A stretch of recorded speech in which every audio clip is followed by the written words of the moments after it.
কেটে গেছে একটু একটু সেটটা এটা চলে মনে হয়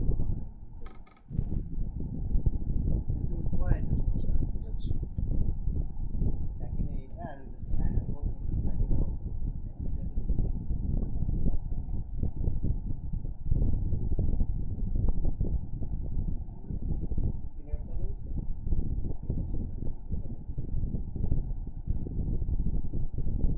আসসালামু আলাইকুম ওয়া রাহমাতুল্লাহি ওয়া বারাকাতুহু। প্রিয় শিক্ষার্থীবৃন্দ, এ পর্যন্ত আপনারা জবর জের পেশ এবং এক জবর এক আসসালামু আলাইকুম ওয়া রাহমাতুল্লাহি ওয়া বারাকাতুহু। প্রিয় শিক্ষার্থীবৃন্দ, এ পর্যন্ত আপনারা এক জবর এক জের এক পেশ এছাড়াও দুই জবর দুই জের এবং দুই পেশ ব্যবহার করে দুই অক্ষর, তিন অক্ষর, চার অক্ষরের শব্দ আমরা কিভাবে বানান করে পড়ব সেগুলো আপনারা শিখেছেন।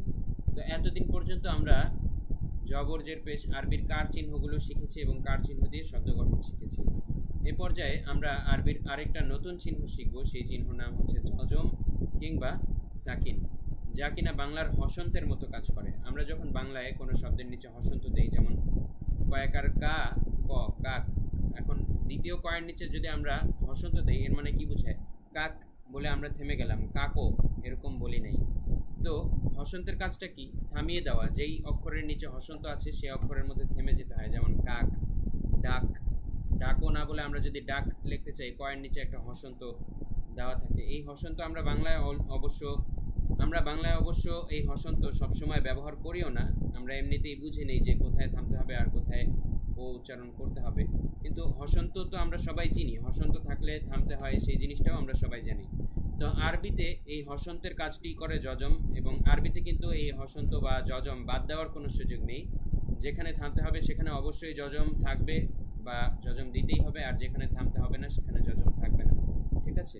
তো যেই অক্ষরের উপরে আমাদের একটু থামতে হবে সেই অক্ষরের সাথে অ্যাটাচ করতে হবে আগের অক্ষরকে, সেসব জায়গায় অবশ্যই জজম থাকবে। এবং জজম চিহ্নটা কেমন সেটা আমরা এখন চিনবো, এবং জজম আসলে কিভাবে বানান করতে হবে, কিভাবে উচ্চারণ করতে হবে সেটাও আমরা শেখাবো। আগে স্লাইডের মাধ্যমে আমরা সহজে জজমের পরিচিতি আপনাদের সামনে তুলে ধরছি। দেখুন, জজমের দুইটি নাম। আমরা জজম নামটা বেশি পরিচিত, এছাড়াও আরবিতে একে সাকিন বলা হয়। ঠিক আছে, একই কথা, জজম এবং সাকিন একই চিহ্ন, একই কথা। আরবি অক্ষরগুলোকে একটির সাথে আরেকটিকে যুক্ত করতে যেই চিহ্ন ব্যবহার করা হয় তাকে সাকিন বা জজম বলে। সাকিন বা জজমের চিহ্ন এখন আমরা দেখাচ্ছি। দেখুন, সাকিন বা জজমের চিহ্ন নানা রকম ভাবেই হয়ে থাকে, তবে ফন্ট অনুযায়ী, কোরআন কোন ফন্টে লেখা হয়েছে সেই ফন্ট অনুযায়ী একটু একটু ভিন্ন হয়। তবে বেশিরভাগ ক্ষেত্রে হচ্ছে এই চিহ্নটা থাকে। আমরা নর্মাল কোরআন মাজিদ যখন আমরা পড়ি আমাদের প্রত্যেকের ঘরে ঘরেই যেটা থাকে এই চিহ্ন কিংবা এই চিহ্ন সবচেয়ে বেশি কমন। ঠিক আছে, সৌদি আরব টাইপ বা ইন্দো পাক টাইপ। ইন্দো পাক মানে কি? ইন্দোনেশিয়া থেকে পাকিস্তান পর্যন্ত এলাকার ভিতরে যেই দেশগুলো রয়েছে এই এলাকার দেশগুলোতে এই ফন্ট ব্যবহার হয়, সৌদি আরবে এই ফন্ট। আর এছাড়া বিভিন্ন দেশে এরকম গোল ফন্টও ব্যবহার হয়ে থাকে জজমের জন্য, আর নুরানিতে অনেক সময় এরকমও দেওয়া থাকে। তো আমরা সবচেয়ে বেশি মনে রাখবো এই ফন্টটা। ঠিক আছে, এরকম একটা তিন কোণা আকৃতি, এই সাইডে একটা কোণা, এই সাইডে একটা, এই সাইডে একটা, এটা হচ্ছে জজম। ঠিক আছে, এটাই আমাদের সামনে সবচেয়ে বেশি আসবে সামনে। তো জজমের চিহ্ন আমরা চিনতে পেরেছি। এখন আমরা দেখব জজমওয়ালা হরফ। কিন্তু মনে রাখবেন জজমওয়ালা হরফ কিন্তু একা পড়া যায় না। ঠিক আছে, কারোর সাথে মিলিয়ে পড়তে হয়। যেমন বাংলায় যদি একটু বুঝাই, শুধু কয়ের নিচে যদি একটা হসন্ত থাকে আপনি কি এটাকে পড়তে পারবেন? এরকম করে পড়তে পারবেন না? পড়তে পারবেন না, কারণ এর আগে, হসন্তের আগে আর একটা বর্ণ দিয়ে যুক্ত করা লাগবে এর সাথে, তখনই কিন্তু আপনারা পড়তে পারবেন। কাক, কাক। এখন প্রথম কা যদি বাদ দিয়ে দেই শুধু কি পড়া যায়? পড়া যায় না। তাই ঠিক একইভাবে জজমওয়ালা হরফ একা পড়া যায় না, এর আগে অন্য কিছু দিয়ে এর সাথে সংযোগ করতে হয়। জজমওয়ালা হরফ তার ডানের দিকের হরফের উচ্চারণের সময় একত্রে একবারে করতে হয়। ঠিক আছে, এই বিষয়টা আপনারা মনে রাখবেন। এই কথাটা আরও বিস্তারিত আমরা উদাহরণ দিয়ে সামনে বোঝাচ্ছি সহজে। যেমন দেখেন, আমরা যদি বাংলায় লান লিখতে চাই, ঠিক আছে, লান, সাপোজ বাংলায় লান কোনো শব্দ নাই, তারপরেও আমরা যদি লান লিখতে চাই কীভাবে লিখব? লয়াকার লা, তারপরে দন্তান্ন, দন্তান্নের নিচে আমরা যদি একটা হসন্ত দিই তাহলে স্পষ্টভাবে সেটা বুঝাবে লান। ঠিক আছে, লান। তো আরবিতে এটা লিখতে হলে ঠিক আমরা এভাবে লিখবো, লাম নুন জবর লান, ঠিক আছে। নুনের উপরে কিন্তু যজম আছে, ওই চিহ্নটা আছে যেটা একটু আগে দেখালাম। আর যজম চিহ্নটা মুখে উচ্চারণ করতে হয় না বানান করার সময়, আমরা এভাবে বলবো না লাম জবর লা নুন জবর এরকম করে আমরা কিন্তু বলবো না নুন যজম, এরকম যজম কথাটা আমাদের উচ্চারণ করতে হবে না। আমরা ডিরেক্ট লাম জবরকে নুনের সাথে লাগিয়ে দেব এভাবে, লাম নুন জবর লান, ঠিক আছে। প্রত্যেকটা উচ্চারণে এইভাবে হবে, লাম নুন জবর লান, ঠিক আছে। হা বা জবর হ্যাব, দেখুন এখন বায়ের উপরে যদি একটা জবর থাকতো, হা জবর হা বা জবর হা, বা জবর বা, হাবা, আমরা এভাবে পড়াতাম হাবা, সেটা বলতাম। কিন্তু বায়ের উপরে যজম নেই, আছে যজম, এই জন্য আমাদের হাবা না বলে বয়ের উপরে থেমে যেতে হবে।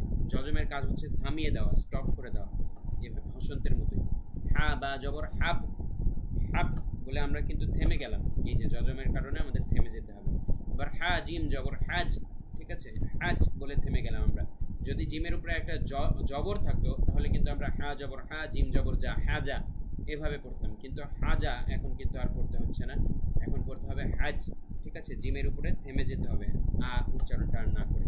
ঠিক একইভাবে প্রত্যেকটা একই রকম, আমরা জবর দিলে যেই উচ্চারণটা হতো সেদিকে না যেয়ে একটু আগেই থেমে যাব, এটাই হচ্ছে যজমের কাজ।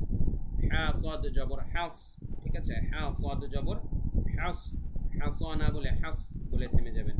হা ওয়াও জবর হাও, জবর থাকলে হতো হাওয়া, ঠিক আছে, হাওয়া না বলে আমরা হাও বলে থেমে গেলাম। হা ওয়াও জবর হাও।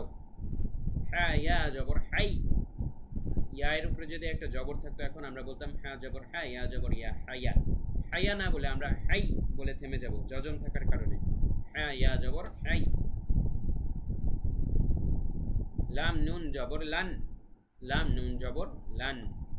লাম লাম জবর লাল, লাম লাম জবর লাল। লাম মিম জবর লাম, লাম মিম জবর লাম। লাম ওয়াও জবর লাও, লাম ওয়াও জবর লাও। লাম ইয়া জবর লাই, লাম ইয়া জবর লাই। দেখুন এই অন্য ধরনের ফন্ট ব্যবহার করে আমরা কিছু ব্যবহার দেখি। হামজা আইন জবর আ, হামজা ইয়া জবর আই। হামজা ওয়াও জবর আও। হামজা মিম জবর আম। হামজা নুন জবর আন। দেখেছেন যেটার উপরে যজম আছে আমরা কিন্তু সেখানে যে থেমে যাচ্ছি, এটাই যজম উচ্চারণের সিস্টেম, খুবই সহজ। আপনাকে মনোযোগ দিয়ে ক্লাসটি দেখার জন্য অনেক ধন্যবাদ। কায়দা থেকে প্রথম পার্টে অ্যাড করে দিলাম। এখন আমরা কায়দার যজমের প্রথম পার্টটা দেখাবো।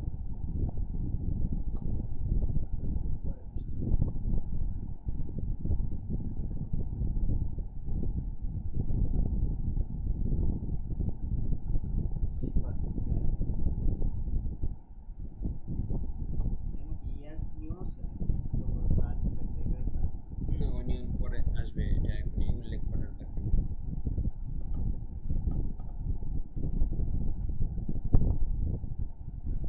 প্রিয় শিক্ষার্থীবৃন্দ, এ পর্যায়ে আমরা কায়দার থেকে দেখব প্রত্যেকটা হরফের সাথে যজম কিরকম আচরণ করে, কোন হরফের উপরে যজম আসলে উচ্চারণটা কেমন হবে। আমরা আরও বিস্তারিত আকারে বিভিন্ন হরফের উপরে যজম ট্রাই করে দেখব ইনশাআল্লাহ। আমি কয়েকটি বলে দেব, পরেরগুলো আপনারা বলবেন এবং আমি আপনাদেরকে ধরবো, আপনারা উত্তরটা বলবেন, বলার পর ভিডিও আবার প্লে করে আমার উত্তর শুনে আমার সাথে মিলাবেন। প্রথম তিনটি আমি বলে দিচ্ছি, দেখুন।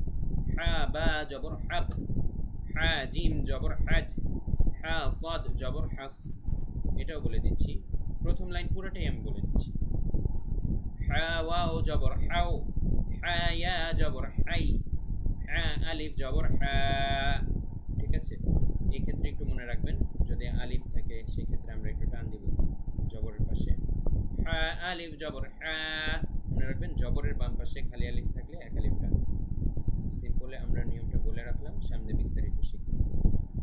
এবার দেখুন লাম নুন জবর লান, এখন থেকে আপনারা বলুন, এর পরেরটা আপনারা বলুন, এটা কি হবে। একইভাবে উপরের লাইনে আমরা যেভাবে করেছি এই লাইন পুরোটা সেম সিস্টেম।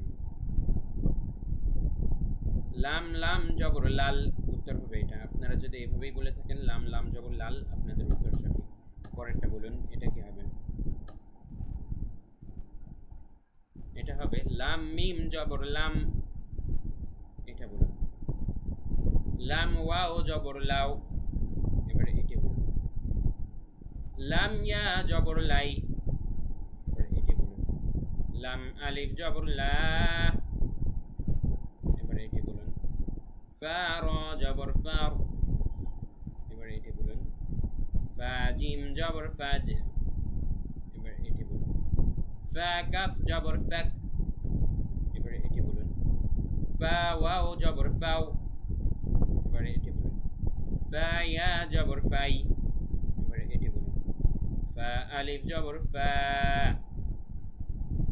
এবার এটি বলুন। আইন নুন জবর আন, এবার এটি বলুন। আইন সাদ জবর আস, এবার এটি বলুন। আইন মিম জবর আম, এটি বলুন। আইন ওয়াও জবর আও, এবারে এটি বলুন। আইন ইয়া জবর আই, এটি বলুন। আইন আলিফ জবর আ, এবারে এটি বলুন। হা লাম জবর হাল, এটি। হা মিম জবর হাম, এটি বলুন। হা কাফ জবর হাক, এটি বলুন। হা ওয়াও জবর হাও, এটি বলুন। হা ইয়া জবর হাই, এবং এটি বলুন। হা আলিফ জবর হা,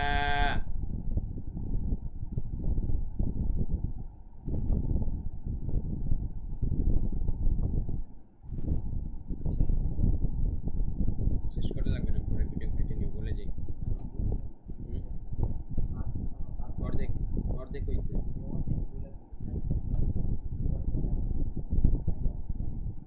প্রিয় শিক্ষার্থীবৃন্দ, এ পর্যন্ত আমরা অর্ধেক শিখলাম, উপরের অর্ধেক। তো উপরের অর্ধেক ভালো করে আপনাদের আয়ত্ত করা হলে আপনারা নিচের অর্ধেকে যাবেন। জেরের সাথে জজম পাশাপাশি আসলে কেমন উচ্চারণ হবে সেটা আমরা দেখব। এতক্ষণ আমরা দেখেছিলাম জবরের পাশে জজম আসলে উচ্চারণগুলো কেমন হবে। ভালো করে এগুলো শেখা হলে তারপরে আপনারা জেরের অংশে যাবেন ইনশাআল্লাহ। দেখা হচ্ছে পরবর্তী পার্টে। আসসালামু আলাইকুম।